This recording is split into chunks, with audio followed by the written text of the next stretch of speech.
हाँ, आप लोगों को आज हम डिफरेंशियल इक्वेशन में linear differential equation first order first degree का बताने जा रहे हैं। ध्यान से देखिए कैसे इसको करेंगे हम लोग। फर्स्ट ऑर्डर फर्स्ट डिग्री का मतलब हो गया d y by d x के ही फॉर्म में रहेगा, ना इसका स्क्वायर होगा ना उसका एक भी अदर डिफरेंशिएशन होगा। तो अगर कोई हमारा differential equation d y by d x plus p y equal to q के फॉर्म का हो, जरूरी नहीं है कि आप ऐसे लिखेंगे, ये दूसरे तरीके से ये भी हो सकता है d x upon d y plus q x equal to, ये यहाँ पर P कर लीजिए या P1 कर दे रहे इक्वल टू Q1।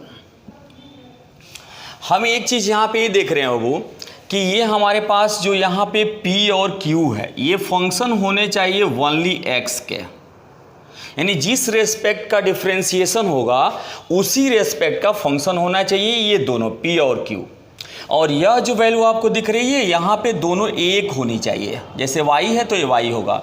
ठीक उसी तरह से यहाँ देखिए ये आपके y में डिफरेंशिएशन है, इसलिए आपके पास यहाँ पे यह फंक्शन होना चाहिए y का। और ये देखिए दोनों x है। सॉल्यूशन बनाने का प्रोसेस क्या हुआ, आप अपने दिए गए डिफरेंशियल इक्वेशन को इनसे कंपेयर कर लेंगे और आपके पास p की वैल्यू आ जाएगी। कुछ भी जो वैल्यू p की आ गई, q की वैल्यू आप निकाल लेंगे, कंपेयर करेंगे जो डिफरेंशियल इक्वेशन आपके पास दिया रहेगा। अब आप यहाँ पे इंटीग्रेटिंग फैक्टर निकाल देंगे। इंटीग्रेटिंग फैक्टर ये e to the power p d x, ये आपके पास इंटीग्रेटिंग फैक्टर बन जाएगा। e के पावर में जो p की वैल्यू आई रहेगी और जिस रेस्पेक्ट में ये इंटीग्रेशन होता है उसी रेस्पेक्ट में हम इंटीग्रेशन करते हैं।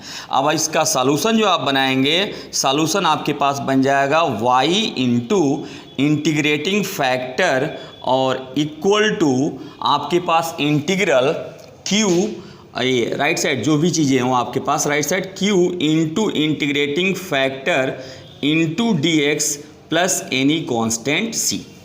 ठीक है, ये हमारे पास बन जाएगा। इसके द्वारा हम सॉल्यूशन निकालेंगे। q आपके पास दिया रहेगा, इंटीग्रेटिंग फैक्टर आप निकाल लिए रहेंगे, इसको इंटीग्रल कर देंगे। करने के बाद जो इधर इंटीग्रेटिंग फैक्टर आ रहा है उसे डिवाइड कर लीजिए, आपका रिजल्ट आ जाएगा। ठीक उसी प्रकार से अगर इस फॉर्म में आपके पास दिया गया हो लीनियर, तो आप यहाँ पे क्या करेंगे, यहाँ भी p निकलेगा, लेकिन यह P1 जो आप निकालेंगे ये फंक्शन y का होगा, इस चीज़ को ध्यान में रखेंगे। यहाँ पे Q1 यहाँ भी निकलेगा, ये भी आपके पास y का फंक्शन होगा। और यहाँ इंटीग्रेटिंग फैक्टर यहाँ भी लिखेंगे, लेकिन ये आपके पास e to the power P1 into d y हो जाएगा, क्योंकि आपका इंटीग्रेशन रेस्पेक्ट y का है। अब जब हम इसका सॉल्यूशन बनाएंगे तो सॉल्यूशन आपके पास बन जाएगा यहाँ पे x that is x into integrating factor और equal to integral q that is q1 आपके पास है, q1 इंटू इंटीग्रेटिंग फैक्टर जो भी आया हो और फिर आपके पास यहाँ पे dy होगा, क्योंकि इंटीग्रेशन का डिफरेंशिएशन का रेस्पेक्ट आपके पास y है तो इंटीग्रेशन आपके y के रेस्पेक्ट में होगा प्लस एनी कांस्टेंट c। ठीक है, इस तरीके से आप लीनियर डिफरेंशियल इक्वेशन को सॉल्व कर सकते हैं। चाहे आपके पास जो भी वेरिएबल हो, जरूरी नहीं कि मैं x y लिया हूँ, यहाँ भी आपके पास x और y है, यहाँ पे मैंने डिफरेंशिएशन रेस्पेक्ट x लिया है, यहाँ पे डिफरेंशिएशन रेस्पेक्ट y लिया है, तो ये जरूरी नहीं है कि अब आप x y में ही मिलेगा, आपको uv में भी मिल सकता है। तो जिसमें मिले आप बस एक चीज़ को ध्यान रखिएगा, जिस रेस्पेक्ट में डिफरेंशिएशन है उसी रेस्पेक्ट में ये दोनों आपके पास फंक्शन होने चाहिए, ये वैल्यू बिल्कुल सेम होनी चाहिए। अब अगर ये आ जा रहा है तो कंपेयर करके पी क्यू का मान निकाल लेंगे। जिस रेस्पेक्ट में डिफरेंशिएशन है उस रेस्पेक्ट में इंटीग्रेटिंग फैक्टर का इंटीग्रेशन होगा। फिर इसके बाद जब आप सॉल्यूशन बनाएंगे तो जो आपके पास जैसे y है तो y into integrating factor equal to q into integrating factor, और चूंकि ये आपके पास रेस्पेक्ट x का है तो यहाँ भी इंटीग्रेशन x के रेस्पेक्ट में होगा और ये निकल जाएगा। सपोज करिए ये आपके पास u v में होता, तो u v में होता तो आप क्या करते, यहाँ पे आपके पास v होता तो ये p इंटू डी भी बन जाता। ठीक, मैंने ये चीज़ को ध्यान रखिएगा, कोई फिक्स ना रही है कि ये x y में आएगा, u v में भी हो सकता है, किसी थीटा फाई में भी हो सकता है, जिसमें हो इसके अनुसार आप काम करेंगे। अब जैसे आप लोगों को मैं इस पे एक प्रॉब्लम बता दूं,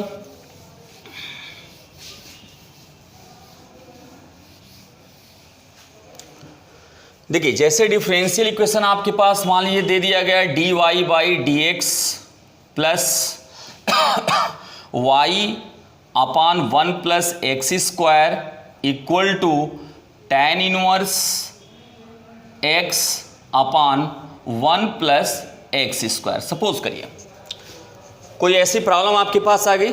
अब हम क्या देख रहे हैं वो x की रेस्पेक्ट में डिफरेंशिएशन है, तो हम सबसे पहला काम कंपेयर करें। तो ये दिख रहा है हमको dy by d x plus p y equal to q, जहां पर ये दिख रहा है कि ये p that is 1 upon 1 plus x square और ये पूरा फंक्शन ऑफ x है, दैट इज हम इसको लिख सकते हैं 1 इंटू वाई। तो आप देख रहे हैं ना ये पूरा और ये पूरा, ये दोनों फंक्शन हमारे पास टोटल x के दोनों फंक्शन है ना। तो जब ये दोनों x के फंक्शन है यानी लीनियर डिफरेंशियल इक्वेशन आपके पास बन गया dy by d x plus p y equal to q. तो हमारे पास p की वैल्यू कितनी हो गई, p की वैल्यू हो गई 1 upon 1 plus x square. q की वैल्यू हमारे पास कितनी हो गई, q हो गया हमारे पास tan inverse x upon 1 plus x square. ठीक है, अब हम इंटीग्रेटिंग फैक्टर निकाल दें इसका। तो इंटीग्रेटिंग फैक्टर हमारे पास हो गया e to the power p d x. तो ये हमारे पास बन जाएगा e to the power p की वैल्यू कितनी है 1 upon 1 plus x square into d x. बोलिए बनेगा, p की वैल्यू हमने रख दिया। अब ये आपके पास हो गया e के पावर में tan इनवर्स x, ये वैल्यू आपके पास बन गई। अब हम इसका सॉल्यूशन बनाते हैं। तो सॉल्यूशन हमारे पास क्या बन जाएगा, देखिए y into integrating factor e का power tan inverse x equal to q की वैल्यू है tan inverse x upon 1 plus x square into integrating factor tan inverse x into d x plus any constant c। अब आप ये जानते हैं कि हमारे पास जब कभी भी ऐसी प्रॉब्लम आती है तो e के पावर में अगर इनवर्स कोई फंक्शन है तो उसी को हम लोग टिक पुट करते हैं, जिससे हम लोग का इंटीग्रेशन इजी वे में कैलकुलेट हो जाता है। तो हम यहाँ पे पुट कर दिए, put tan inverse x equal to हमने t पुट कर दिया। तो जब डिफरेंशिएशन करेंगे तो 1 upon 1 plus x square d x equal to इधर dt आ गया। यानी हम ये देख रहे हैं कि 1 upon 1 plus x square into d x की जगह पे dt रख देंगे। तो हमने यहाँ पे रख दिया इतने की जगह पे dt, चलिए dt हो गया। अब देख रहे हैं इसको t माने हैं तो ये t हो गया, ये e का पावर t हो गया प्लस एनी कॉन्स्टेंट c हो गया। अब इस इंटीग्रेशन को अगर करने के लिए अगर हम यहाँ पे आगे बढ़ते हैं तो हमारे पास आ जाएगा, देखिए t फर्स्ट इंटू सेकेंड पे करेंगे तो t e का पावर t माइनस e का पावर t बन जाएगा। क्योंकि फर्स्ट फंक्शन इसको अगर हम ले लेते हैं, इसको सेकेंड फंक्शन ले लेते हैं तो first into second that is e के पावर टी का ई का power t minus integral first का करेंगे तो 1 होगा, ई के पावर टी का इंटीग्रल ई का पावर टी होगा, और फिर इंटीग्रल से बाहर लाएंगे तो ई के पावर टी का ई का पावर टी बन जाएगा और प्लस एनी कांस्टेंट सी बन गया। अब आपके पास ये आया क्या, ये आपके पास बन गया y इंटू ई के power tan inverse x equal to, देखिए बाबू इन दोनों में से e का पावर t कॉमन करते हुए t का मान हम रख देते हैं। तो ये बन गया e के पावर में tan इनवर्स x, और अब हमारे पास क्या बन गया t that is tan inverse x minus 1 plus any constant जो आपके पास था c। अब हम tan इनवर्स से डिवाइड कर दें तो y इक्वल टू हमारे पास बन गया tan inverse x minus 1 plus any constant c। ये बात सबको समझ में आ गई।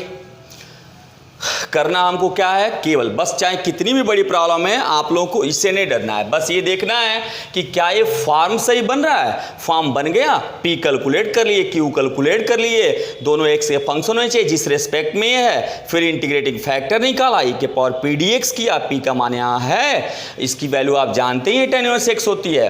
फिर इंटीग्रेशन हम कर लिए, सॉल्यूशन बनाए y इंटू ई का power tan inverse x equal to, अब आपके पास q का मान इतना है, इंटीग्रेटिंग इंटीग्रेटिंग फैक्टर ये दिख ही रहा है। अब हम इसको सॉल्व करने के लिए आप सब लोग जानते हैं कि e के पावर में अगर इनवर्सेबल फंक्शन दिख रहा है तो हम पहले उसी को t मानेंगे जिससे इजी वे में कैलकुलेशन हो। तो tan इनवर्स x को t मान लिया तो 1/1 plus x square d x का मान dt हो गया।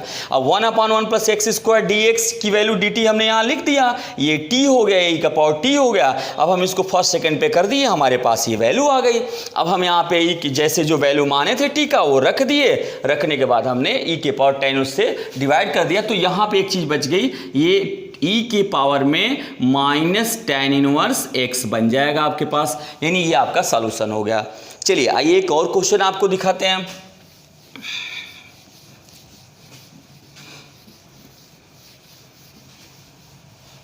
देखिए आपके पास एक क्वेश्चन जैसे आ सकता है dy by d x plus 1 minus x square पूरे का 3/2 into y equal to x plus root over 1 minus x square upon 1 minus x square का पूरे का स्क्वायर।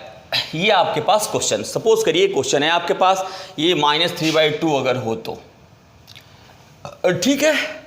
देखिए इसको कैसे करेंगे, आप देख रहे हैं ये पूरा फंक्शन p का है, ये भी पूरा p का है, x का है, टोटल फंक्शन दोनों x के हैं, ये भी और ये भी x के हैं।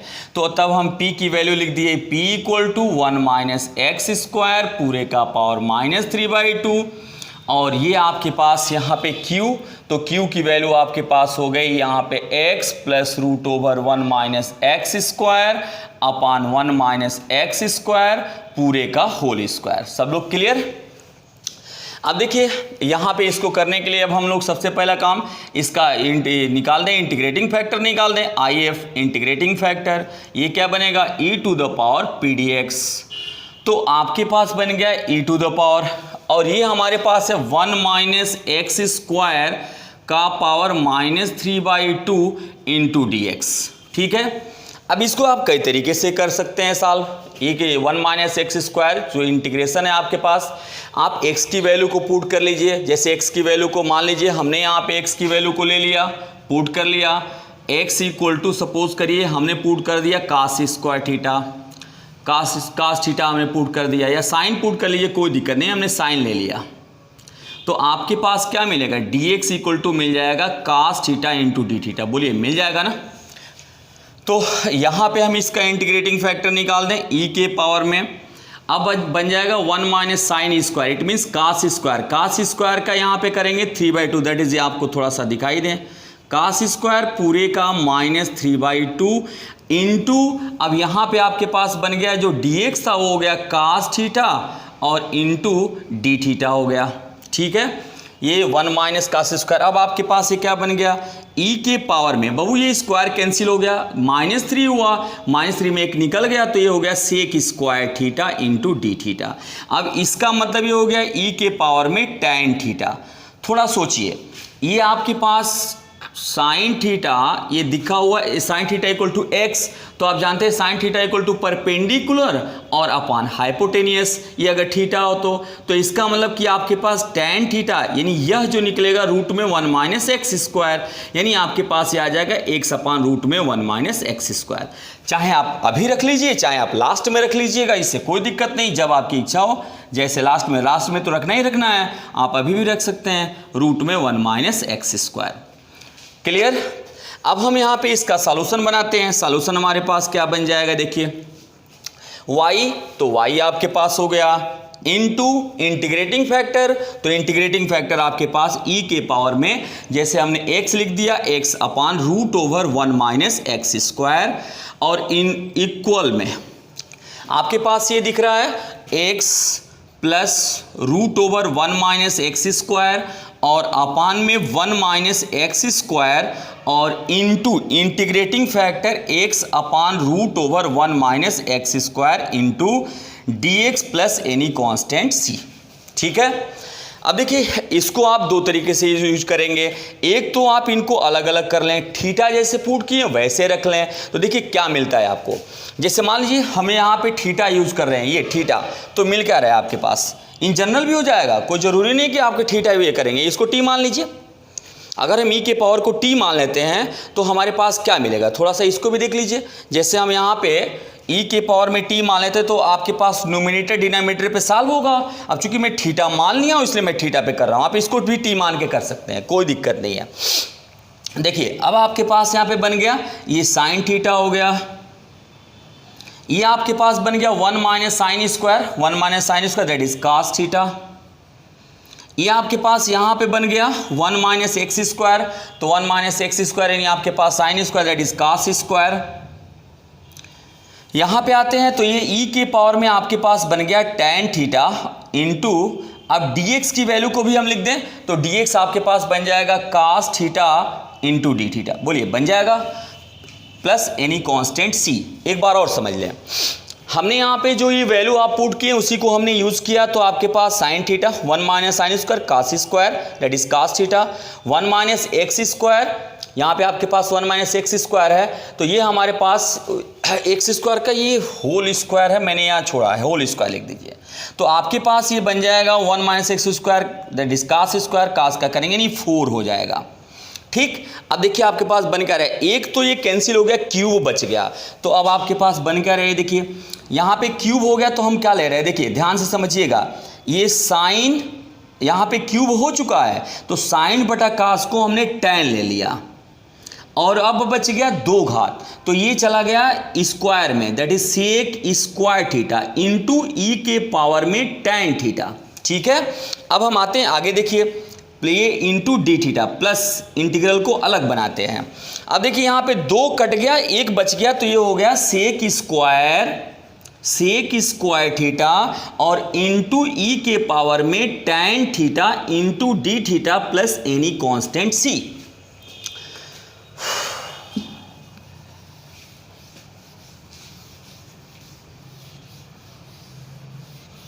देखें अब यहाँ पे आपको साफ साफ दिख रहा है ना बाबू कि हम यहाँ पे अगर पुट कर दें, put tan theta equal to, यहाँ पे मान लो हम पुट कर दें t डैश पुट कर दें तो sec square theta d theta की वैल्यू हो जाएगा dt डैश। इसी तरह से यहाँ भी करेंगे तो अब देखिए ये पूरी ये सेक स्क्वायर ये t यानी ई का पावर t और यहाँ पे आपके पास हो जाएगा ये यानी t ई का पावर t, यानी आपके पास आ गया y इंटू ई के पावर में x upon root over 1 minus x square equal to integral में आपके पास क्या बना है, देखिए ये हो गया t डैश, ये e का power t dash into dt dash, ये देखिए dt डैश। ठीक है, इतने की value sec square theta into d theta की वैल्यू डी टी डैश हो गई, ये टी डैश हो गया, ये ई का पावर टी डैश हो गया। अब यहाँ चलते हैं तो इतने की वैल्यू डी टी डैश हो गई, ये डी टी डैश हो गई और यह है आपके पास ई का पावर टी डैश हो गया और प्लस एनी कांस्टेंट आपके पास सी हो गया। अब हम इसको करेंगे तो आपके पास टी डैश ई का पावर टी डैश माइनस ई का पावर टी डैश प्लस ई का power t dash plus any constant, ये दोनों कैंसिल हो गए, तो आपके पास क्या बन गया टी डैश ई का power t dash plus any constant c. अब हम यहाँ क्या करेंगे वो टी डैश माने कितने को हैं आप tan थीटा को, तो ये हो गया tan थीटा और ई के पावर में tan थीटा और प्लस एनी कांस्टेंट सी। एक्चुअल में ये tan थीटा है, आप इसको चाहें तो लिख सकते हैं y इंटू ई के पावर में tan थीटा, तो tan थीटा से डिवाइड कर दीजिए तो y इक्वल टू आपके पास आ गया tan थीटा ई के पावर में tan थीटा, यहाँ से कट गया यहाँ से कट गया और ये प्लस c ई के पावर में माइनस tan थीटा बन गया, कन्फर्म माइनस हो जाएगा। अब आप यहाँ पे इस वैल्यू को रख दें तो आपके पास रिजल्ट क्या बन गया, देखिए आपके पास रिजल्ट आ गया tan थीटा की वैल्यू है x upon root over 1 minus x square, हम लोग थोड़ी देर पहले निकाले थे इसको, और यहाँ पे आपके पास प्लस c इंटू ई के पावर में tan theta that is minus x upon root over 1 minus x square, ये आपके पास वैल्यू मिल गई, ये आपका सॉल्यूशन हो गया। ये बात सबको समझ में आ गई, यानी बहुत ज़्यादा किसी क्वेश्चन को बड़ा दिख जाए उसे टेंशन नहीं लेना है, बस ये ध्यान में रखिए कि क्वेश्चन का प्रोसेस क्या है, क्वेश्चन का मूड क्या है, बस आप उस चीज़ को देख लीजिए किस तरह से क्वेश्चन जा रहा है। x में है, y में। अब ये नहीं हो कि पता चले कि आपका dy बाई डी एक्स है और आप इधर से उधर कर देंगे तो नहीं हो पाएगा, तब वो गलत हो जाएगा। जैसे एक और आपको मैं क्वेश्चन बता रहा हूँ।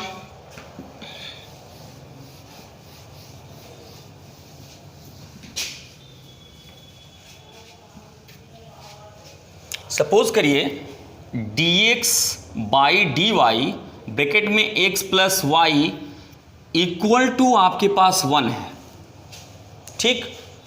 अब आप इसको सोच रहे हैं कि ये कैसे, ये तो हम अगर यहाँ ले जाते हैं डिवाइड करते हैं नहीं होगा, तो ये आपके पास यहाँ पे क्या हो जाएगा, आप इसको इधर ले जाइए। अब ये क्या बनेंगे आपके पास dy बाई डी एक्स, और इधर क्या हो गया x प्लस वाई। अब क्या करें, इसको इधर कर दीजिए, तो dy by d x minus y equal to x। तो आपका p का मान कितना आ गया -1, q का मान कितना आ गया x। तो इंटीग्रेटिंग फैक्टर कितना आ गया e के पावर में माइनस, दैट इज ये आपके पास हो गया -1 into d x, that is e के पावर में -x। अब आपका सॉल्यूशन क्या बन जाएगा, सॉल्यूशन हो जाएगा y इंटू ई के पावर में -x equal to q, that is x, e के पावर में -x into d x plus any constant c। इसका तो जानते ही हैं आप, x माइनस ई का पावर -x का 1 करेंगे, e का माइनस करेंगे, माइनस यहाँ आएगा, इंटू डी एक्स होगा प्लस एनी कॉन्स्टेंट c। इसको पुनः करेंगे तो minus minus plus, that is -x, e का -x, माइनस माइनस प्लस, पुनः माइनस, e का -x प्लस c। तो आपके पास अब यहाँ पे क्या होगा, इसे डिवाइड कर दीजिए, तो y इक्वल टू -x, ये कैंसिल -1 और प्लस c इंटू ई का पावर x। इसको एक साइड कर दीजिए, तो y plus x plus 1 equal to c e का पावर x, ये आपका सॉल्यूशन हो गया। बस इस चीज़ को ध्यान में रखिएगा, ऐसा कुछ आता है तो घबराना नहीं है, दूसरे साइड ले जाना है, ठीक है। समझ में आ गया, ठीक। ऐसे आप करिएगा, जो नहीं आएगा नेक्स्ट लेक्चर में।